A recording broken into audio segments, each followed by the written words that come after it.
Ayan, may gawa tayo guys, Toyota 2016 Corolla. Wala siyang busina. Ayan. Kahit i-switch on mo, wala. Check natin sa labas guys.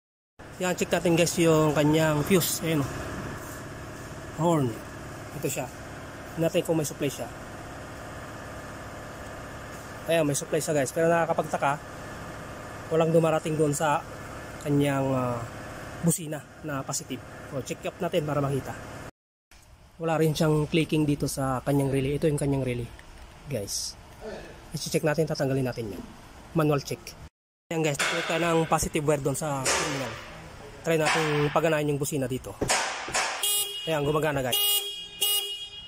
Ayan guys, try ko rin i-connect dito yung kanyang green. Yan yung papuntang busina, pero negative trigger yan.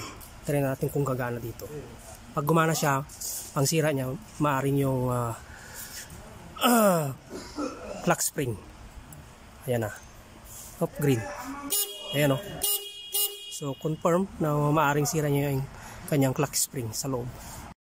Ayan, para ma-confirm na clock spring ang sira, ito yun o. Tester natin, dapat kulay green ang lalabas. Ayan o. Yan, try natin na nakakabit yung tester ko doon sa kanyang relay. Kung gagana. Wala o. Wala o. Dito na ang sira niya guys, sa loob. Yung clock spring na papuntang busina.